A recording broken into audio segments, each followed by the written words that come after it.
my purpose in life isn't to be happy no more. That's what my purpose used to be, which is such a shitty aim in life. My aim in life, in totality, my whole purpose for existing in life was to be happy. And that's not my purpose anymore. And now? Yeah, my purpose now is to be useful.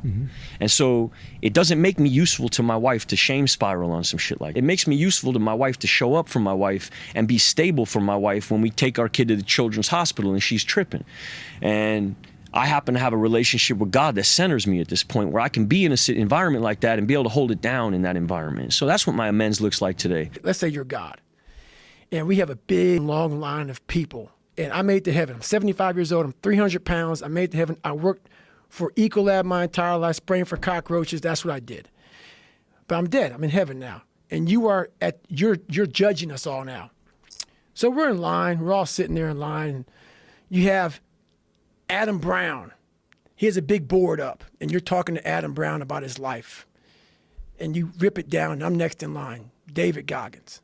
I see my name, and I see all this. God goes, hey. You say, read this, man. And I'm reading this list, and I'm seeing 182 pounds, Navy SEAL, Ranger School, motivational speaker, changing lives. Okay, man, pull-up record, all this. And I'm like, that's not me, man. And God looks at me and says, that's who you were supposed to be.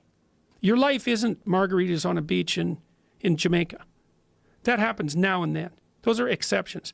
Your life is how your wife greets you at the door when you come home every day. Because that's like 10 minutes a day. Your life is how you treat each other over the breakfast table. Because that's an hour and a half or an hour every single day. You get those mundane things right, those things you do every day. You concentrate on them and you make them pristine. It's like you got 80% of your life put together. These little things that are right in front of us, they're not little. That's the first thing. They are not little, and they're hard to set right. And if you set them right, it has a rippling effect, and fast too, way faster than people think. I'm proud of you. I'm proud of you because I know how hard it is to take care of ourselves. You know, I know how hard it is to take care of ourselves. I know that for me, I think I was so hard on myself a lot of times, I think, because then at least it puts it on me,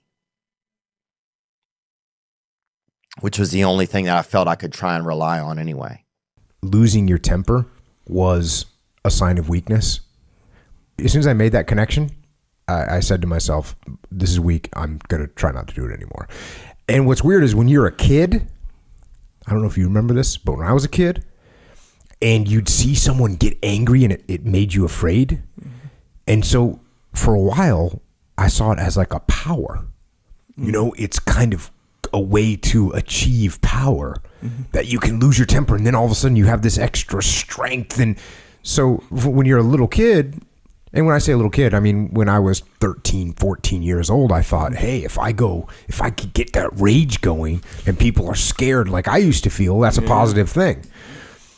And then, like I said, as I got older, I realized, hey, this isn't cool. This isn't strength. It's actually weakness. I tell young men, well, and young women as well, but the young men really need to hear this more, I think, is that you should be a monster. You know, because everyone says, well, you should be harmless, virtuous. You shouldn't do anyone any harm. You should sheath your competitive instinct. You shouldn't try to win. You know, you don't want to be too aggressive. You don't want to be too assertive. You want to take a back seat and all of that. It's like, no, wrong. You should be a monster, an absolute monster, and then you should learn how to control it. Do you know the expression, it's better to be a warrior in a garden than a gardener in a war? Right, exactly. That's exactly it. Yeah. And that's exactly right. And so when I tell young men that, they think, well, lots of them are competitive. They're low in agreeableness, you know, because that's part of being competitive temperamentally. It's like, is there something wrong with being competitive? There's nothing wrong with it. There's something wrong with cheating. There's something wrong with being a tyrant. There's something wrong with winning unfairly. All of those things are bad. But you don't want people to win? What's the difference between trying to win and striving? You want to eradicate striving? So I started making these mixtapes with all of these hate messages about people talking shit. And it became such a source of fuel that it was amazing, because I know why you hate me. You hate me because you're probably in the bed right now. You're probably an underachiever. You're probably somebody who doesn't want to do anything with your life. So I make you question everything about yourself. So I'm going to continue making you question yourself by coming out here and being even more successful. So I listen to that while I run. I sometimes play it in the house, and it sometimes gets on Jennifer's fucking nerves because I'm sitting and listening to somebody talk mad shit on a loop about me. And she's like, why do you do this shit? It's half comical and it's half inspiring. I'm actually inspired by it.